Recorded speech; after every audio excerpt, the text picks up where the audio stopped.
le phénomène du vibe coding va assurément révolutionner comment on gère l'aspect logiciel dans nos organisations. Donc, il y a vraiment une tendance qu'on avait observée sans vraiment être capable de mettre un mot dessus. Et il y avait des témoignages de développeurs de différents niveaux, des juniors, des intermédiaires et des seniors. Et même ces seniors-là confirmaient le phénomène, à quel point c'est en train de créer un effet de levier sur la rapidité et la qualité de ce qu'on est capable de faire en codant grâce à l'intelligence artificielle.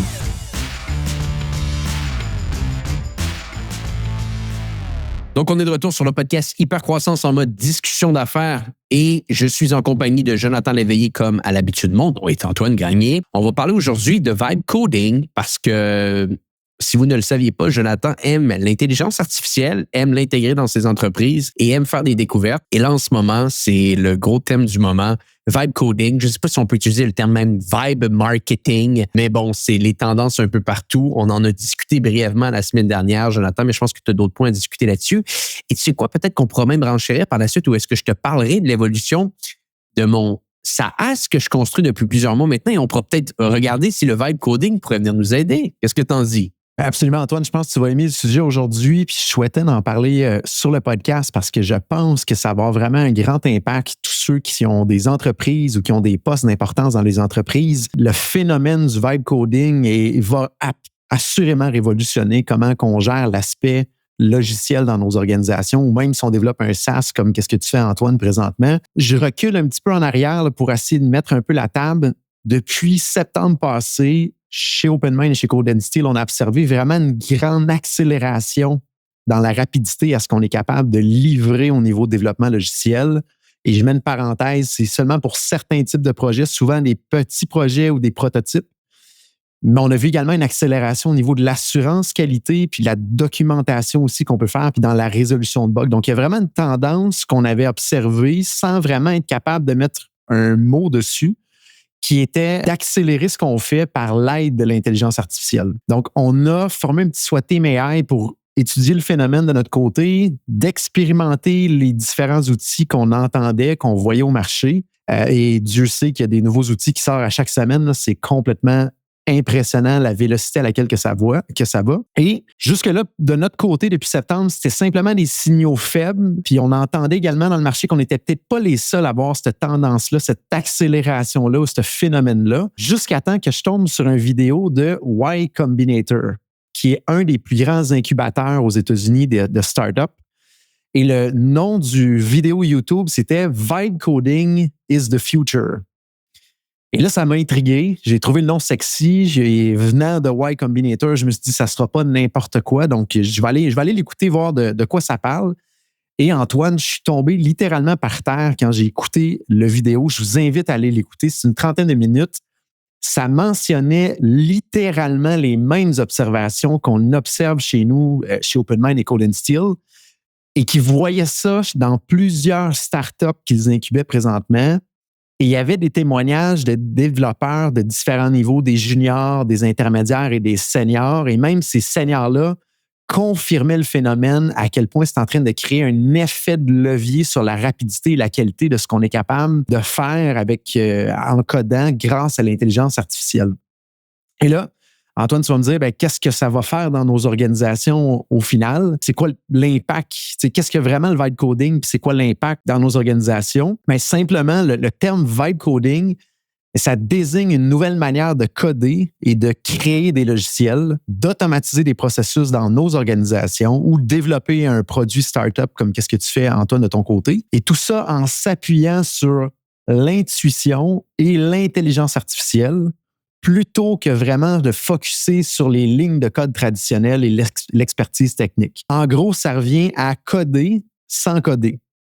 Donc, on décrit aux outils d'intelligence artificielle ce qu'on voudrait que le logiciel ressemble ou la plateforme SaaS ressemble. Donc, les fonctionnalités, l'apparence, le comportement souhaité.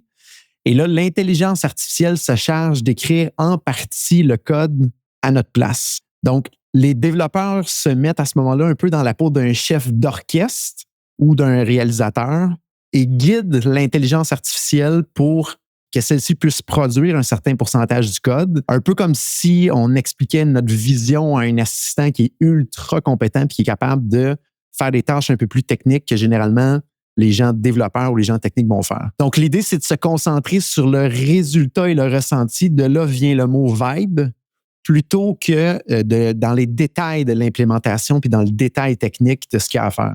Donc, si on reprend les mots du cofondateur d'OpenAI qui a inventé un petit peu ce terme-là, ben, c'est l'approche où on se laisse emporter par le flow créatif puis par la vibe et en souciant beaucoup moins de l'existence des lignes de code puis de l'aspect technique. Si on reprend une analogie simple, ben, imaginez que créer un logiciel, ça serait comme de construire une maison.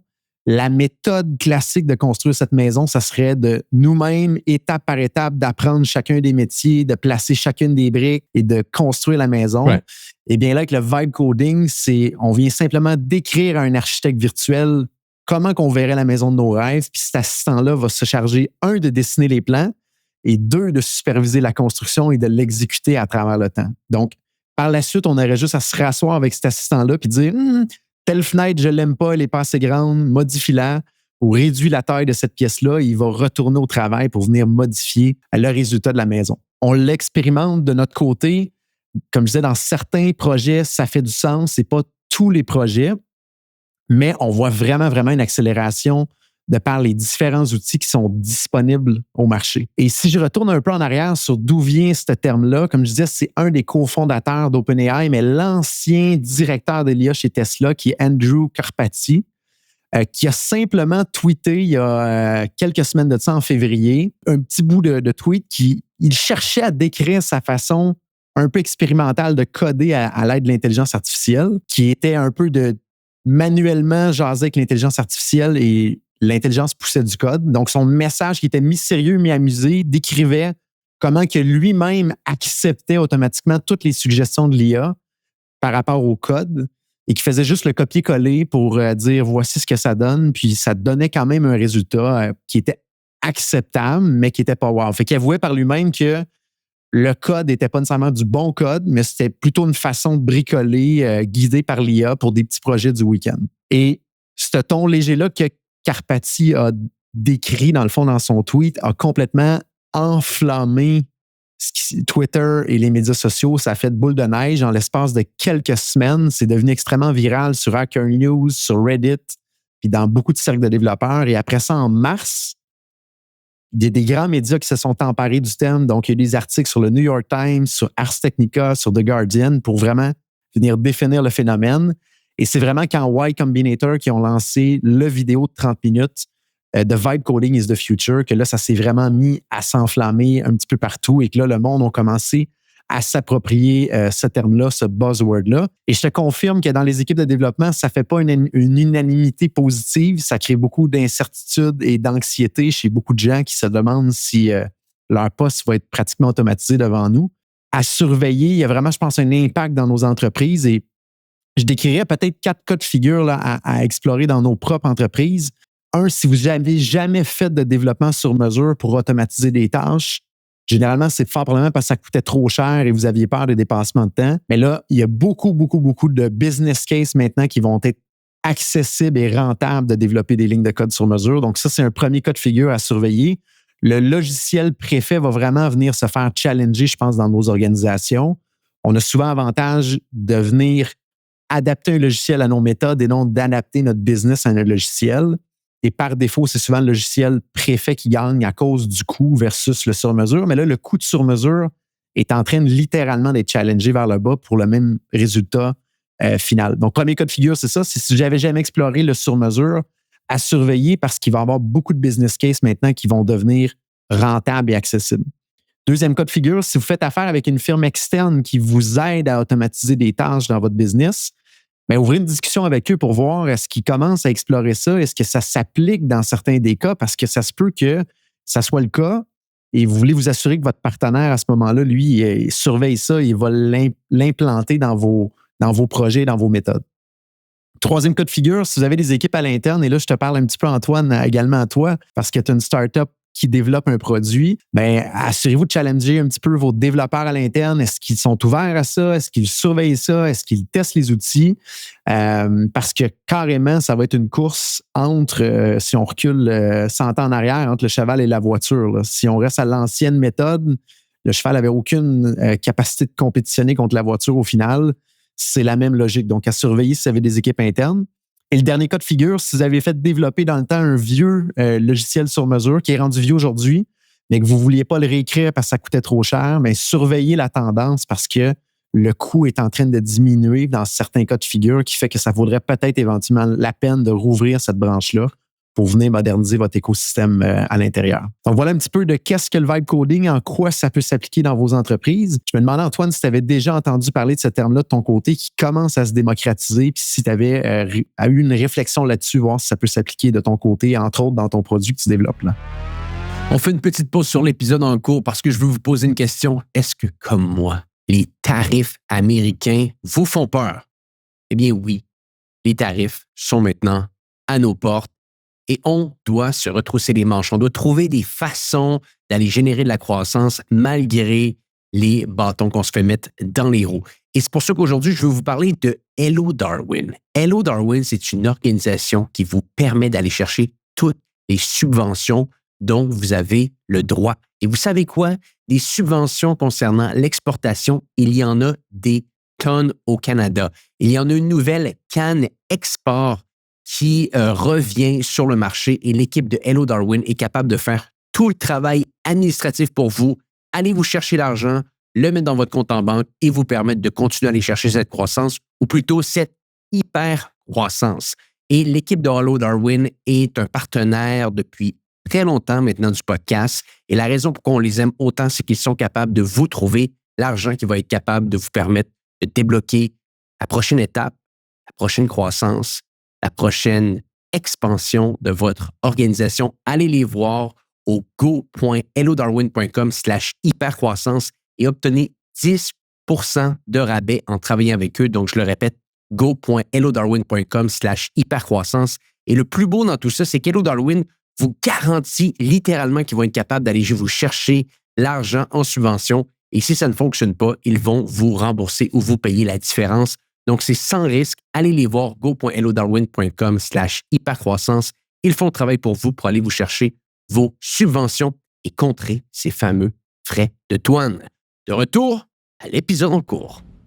Ben absolument, je pense que le vibe coding peut également se traduire en vibe marketing, c'est-à-dire que si on prend un pas de recul, la personne qui est en charge de créer du contenu ou de faire du code peut tranquillement se transformer davantage en artiste, en maestro, en chef d'orchestre et capable de donner davantage une vision à ce qu'il veut atteindre. Créer une publicité qui va fonctionner. L'AI peut créer une publicité qui peut fonctionner. Créer un code qui va m'aider à améliorer le logiciel X ou d'automatiser une tâche Y. Bien entendu, le AI va être capable de le faire. Donc, c'est des termes qu'on entend. Je pense effectivement, comme tu l'as dit, c'est important de l'intégrer et d'utiliser ces outils-là. Je le redis un petit peu, on en avait parlé l'autre fois, puis je remettrai un lien dans les notes de l'épisode de l'article qui vient de sortir dans le journal Les Affaires que j'ai sorti la semaine dernière qui s'appelle « Comment devenir une vache violette à l'ère de ChatGPT ». Ça s'applique peut-être davantage dans une catégorie de marketing, mais je reste quand même convaincu d'une chose, de faire en sorte que si aujourd'hui les outils sont autant accessibles à tous et qu'on est capable d'être autant plus productif, sur certains aspects qui auparavant nous prenaient autant de temps, seuls les gens qui vont être capables de se différencier vont vraiment être capables de réussir. Donc, je crois que c'est quand même très important de garder ça en tête. Après, il y a un point qui est très intéressant également. Je pense que ce qui est en train également de se démocratiser, c'est peut-être davantage, comme tu l'as bien dit, puis ça, c'est un point que je suis très d'accord avec toi, c'est le coût de création d'un logiciel. Donc, historiquement, les plus beaux modèles d'affaires ont été construits, si on regarde un peu l'univers des 25 dernières années autour du SaaS, donc Software as a Service, c'est-à-dire que le modèle a totalement pivoté. Au départ, dans les années 70, 80, 90, davantage, plutôt dans les années 90, mais tout de même, les logiciels se vendaient sur un achat ponctuel. C'est-à-dire, tu achètes un logiciel, tu as le logiciel et quand il y en aura un autre, tu le rachèteras dans le futur. Ça amenait des coûts qui étaient plus élevés au départ. Donc, les logiciels pouvaient coûter quelques milliers de dollars, mais ils t'appartenaient. Maintenant, on a bifurqué au début des années 2000 avec l'avènement de Salesforce, qui ont été les précurseurs autour de ça, de tout basculer dans le cloud, d'enlever un peu les gros coûts de lancement au départ et de transformer le tout avec un paiement mensuel. Essentiellement, si on regarde le tout, tu penses d'un modèle où est-ce que tu achetais un logiciel à où est-ce que maintenant tu louais un logiciel et le jour où est-ce que tu arrêtes de payer ton loyer de logiciel, tu n'as simplement plus accès au logiciel comparativement à ce que tu pouvais avoir auparavant. Il y a quand même des nuances qui s'intègrent parce que les logiciels que tu pouvais acheter auparavant, à un certain point, devenaient désuets et tu devais tout de même acheter le nouveau logiciel. Mais bref, je pense que vous êtes capable de comprendre l'image qui se met en place. Et ça a créé un des plus beaux modèles d'affaires de l'histoire. Et ça reste un des plus beaux modèles d'affaires également en date d'aujourd'hui. La seule chose qui venait beaucoup changer, c'était le coût pour créer ce logiciel et le coût ultimement pour le maintenir, ce logiciel-là. Où est-ce que tu avais besoin de plus d'équipes de développeurs? Les serveurs n'étaient pas encore autant optimisés qu'ils sont aujourd'hui, donc tu avais des plus gros coûts de serveurs. Donc, tout ça pour dire que si on regarde l'équation mathématique devant nous puis qu'on se rend compte que ça coûte moins cher de développer du logiciel, les serveurs sont davantage optimisés, donc ça coûte un petit peu moins cher, les frais de serveur. Mais ultimement, c'est pas vrai que le consommateur va devoir payer le même prix qu'il payait auparavant. Et ça, je pense qu'il faut qu'on soit très, très honnête et clair là-dessus. Des entreprises qui chargent encore des milliers et des milliers et des milliers de dollars pour de la création logicielle, mais pour des SaaS qui, au final, tu peux analyser très rapidement puis te rendre compte exactement c'est quoi à peu près leur marge brute puis leur coût brut puis te dire c'est ça le prix que vous chargez. Ça, selon moi, ça va être quelque chose qui va se faire très challenger dans les prochaines années. Puis d'ailleurs, c'est un peu pour ça que dans notre création du logiciel qu'on est en train de construire. D'ailleurs, je vais le mentionner sur le podcast si vous voulez aller jeter un petit coup d'œil. Ça s'appelle Data Blaster. C'est un logiciel de reporting qu'on bâtit pour des experts dans le marketing. Vous pourrez aller jeter un petit coup d'œil si vous voulez le faire. Data Blaster, on le développe depuis 18 mois maintenant. Puis la prémisse de base était comment on est capable de créer quelque chose que de 1, on utilise, de 2, est excessivement utile et de 3, qui est 4 à 10 fois moins cher que ce qui se fait sur le marché. Littéralement, c'était ma prémisse de base parce que je voyais très bien où est-ce que tout ça s'enlignait. Puis, petite nouvelle pour tout le monde, même si c'est beaucoup moins cher sur le marché, l'univers du SaaS, tu es quand même capable de trouver une manière de faire de l'argent parce que ça a des belles marges brutes. Donc, c'est pas vrai qu'en descendant tes prix, automatiquement, tu vas enlever toute possibilité de faire de l'argent. C'est complètement faux. Et je pense que la plupart du temps, les entreprises SaaS vont augmenter leurs prix ou vont mettre des prix qui sont très élevés pour ultimement être capables de financer une croissance qui va se traduire par plus d'embauches, plus de publicité à mettre, etc.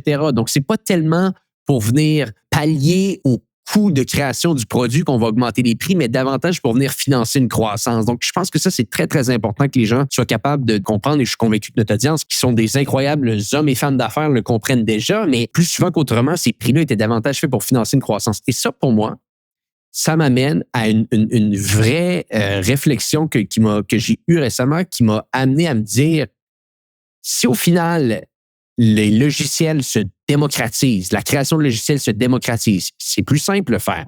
Les coûts de serveur s'optimisent. On est capable d'en faire plus avec des coûts qui sont moindres qu'avant, complètement moindres. Okay? On peut vraiment, vraiment s'en tirer d'une bonne manière. Théoriquement, il y a quand même ce qu'on pourrait appeler en anglais « race to the bottom ». Okay? C'est un terme souvent qui est utilisé, qui est une course au prix le plus bas. Walmart a été un génie dans l'histoire de l'humanité pour être numéro 1 là-dessus. Alors, si tout ça est en train de se mettre en place, qui gagne? Quel devient l'élément différenciateur? Mais ils vont encore avoir, bien entendu, les meilleures technologies. Ils vont encore avoir les meilleurs produits.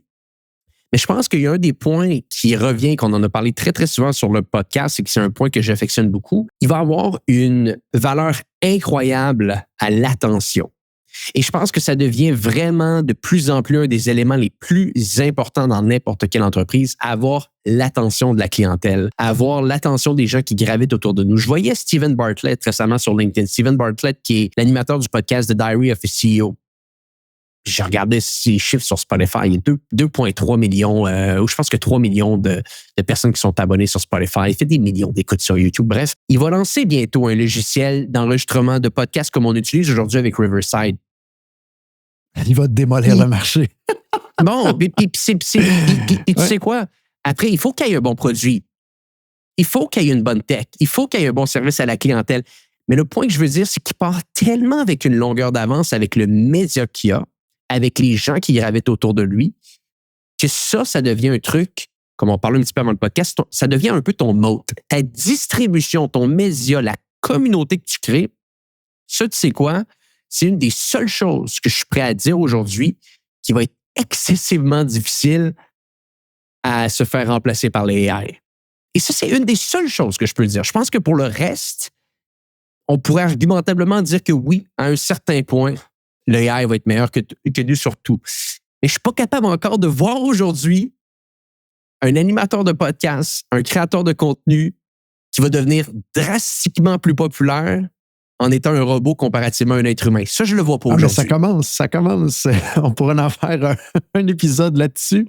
Il commence à avoir des tests de communauté qui est bâtie par des faux personnages qui est de l'IA et des faux influenceurs, fait qu'on pourrait en reparler, mais d'après moi, il va y avoir un certain challenge qui va arriver là-dessus, c'est sûr et certain. Si les gens préfèrent suivre des robots, peut-être que ça va arriver. Mais je prendrais la vie inverse, dans le sens peut-être qu'il va y en avoir des influenceurs, mais ça me surprendrait vraiment, Jonathan, qu'on se réveille le matin et que dans nos écouteurs, dans la radio, on se dise hey, aujourd'hui, j'ai hâte d'écouter mon créateur de contenu robot.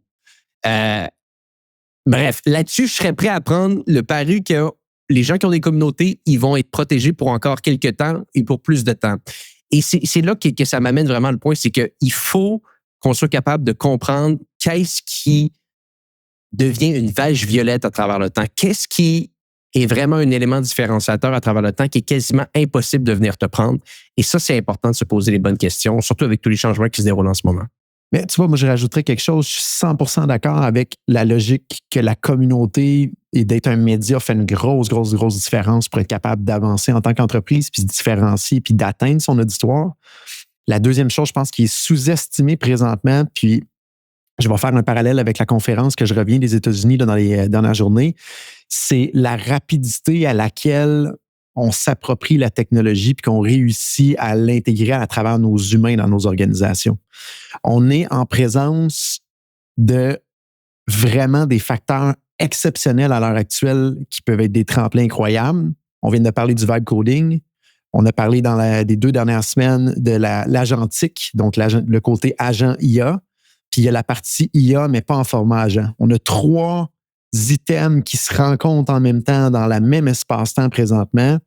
Et je pense qu'un différenciateur qu'une entreprise peut avoir, c'est sa rapidité à laquelle intégrer tout ça et d'amener ses humains là-dedans aussi, parce que c'est souvent le côté humain qui va venir freiner l'adoption et l'utilisation de ça. Et si une entreprise est toujours dans les premières à le faire, puis à bien le faire, bien, ça crée vraiment un grand différenciateur sur la compétition. Et là, c'est là que je me rapporte à une conférence que j'ai vue aux États-Unis, au NASCC, qui est, le conférencier disait, souvent, à l'heure, si on regarde dans les 10, 15, 20 dernières années, c'était prudent d'attendre que quelqu'un se casse la gueule, d'essayer une technologie avant de l'implanter dans son entreprise, ou du moins de faire attention. Ce qui est en train de se passer avec ces 3 phénomènes-là, le vibe coding, l'agentique, puis l'IA un peu plus traditionnelle, speed is everything. La rapidité à laquelle ça va être intégré dans les organisations, il y a tellement d'effets de levier à aller chercher que si on se projette dans 5-10 ans, tout le monde va l'avoir fait. Mais le vrai grand gain, c'est l'arbitrage entre où est-ce que vous êtes aujourd'hui en tant qu'entreprise puis le reste du groupe. Donc, si vous êtes plus rapide que tout le monde, vous avez un gain que vous pouvez garder à travers le temps. Parce que dans 5-10 ans, tout le monde va l'avoir fait. Ça va être standard comme l'Internet, comme l'électricité dans nos organisations, puis comme le téléphone. Ça, c'est absolument vrai, sauf que c'est pas uniquement pour l'AI. Et ça, je pense que c'est important de comprendre. C'est-à-dire que l'AI, si tu es le premier à vraiment être meilleur que ta compétition là-dessus, tu as définitivement un arbitrage qui se crée là-dessus.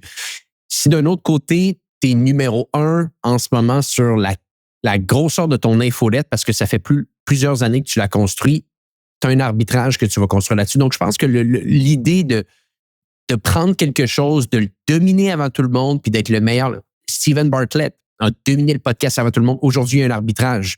Quelqu'un qui pourrait arriver avec une meilleure solution AI, sa communauté prend. Donc, dans tous les aspects, si tu peux être le premier, c'est toujours quelque chose qui va différencier. Et encore là, si on regarde Diary of a CEO de Steven Bartlett, il n'était pas nécessairement un des premiers, mais il a été chercher des concepts ailleurs qu'il a importés dans le domaine du podcast, entre autres les hooks vidéo, puis les teasers, puis de les tester en A/B testing. Puis, donc, il a simplement été le premier à allumer, de dire je vais l'essayer, puis je vais créer justement cet avantage-là sur la compétition. Et c'est ce qui l'a fait exploser d'une manière incroyable. Je pense que les derniers chiffres que j'entendais, il est rendu à 20 millions d'abonnés sur l'ensemble de ses plateformes. Ça n'a aucun sens.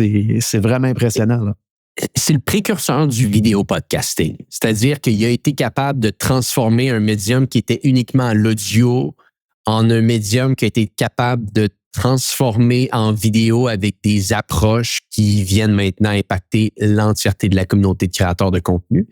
Et il faut lui donner et ça lui revient. Et je pense que c'est juste important de vraiment de se poser les bonnes questions. Où est-ce que, comment que c'est Wayne Gretzky qui disait ça, je me positionne où est-ce que la POC va s'en aller. Donc, définitivement l'AI, définitivement les communautés. Moi, c'est vraiment, puis c'est ce qu'on dit en ce moment à nos équipes à l'interne, on est en train de bâtir encore plus de gens dans nos infolettes que jamais. La communauté devient un élément différenciateur comme jamais parce que, comme je te le disais également, Jonathan, si je reviens un petit peu à la création de notre logiciel qu'on est en train de faire en ce moment, notre gros avantage, même si c'est très embryonnaire où est-ce qu'on est rendu en termes de développement puis de nouveaux clients, notre avantage, c'est qu'on n'a pas besoin d'investir en publicité. C'est-à-dire qu'avec la communauté qu'on a bâtie, c'est comme ça qu'on est capable d'aller chercher les clients. Est-ce que ça va nous permettre de le faire pendant longtemps? À voir, je ne le sais pas. Mais pour le moment, on peut travailler avec ça sans même avoir fait beaucoup de publicité, beaucoup de bruit autour de tout ça. On en a parlé un petit peu dans une infolettre et ça s'est pas mal limité à ça. Donc, l'avantage d'avoir une communauté à petite échelle avec J7, ça nous aide. À grande échelle avec un Steven Bartlett, ça risque de l'aider comme pas possible. Et surtout dans un contexte où est-ce que la création de contenu publicitaire, comme on a dit, change beaucoup. Le coding, comme Jonathan le dit, change beaucoup. Donc, se différencier, on doit le faire de plus en plus de manière distincte, là.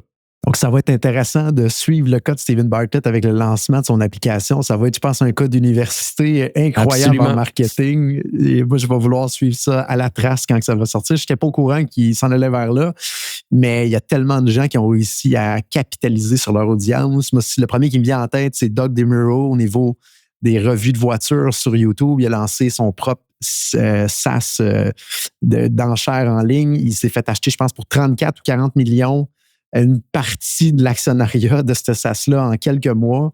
Donc, d'après moi, il va arriver la même chose avec Diary of CEO puis sa plateforme. Ça va être à suivre, vraiment intéressant.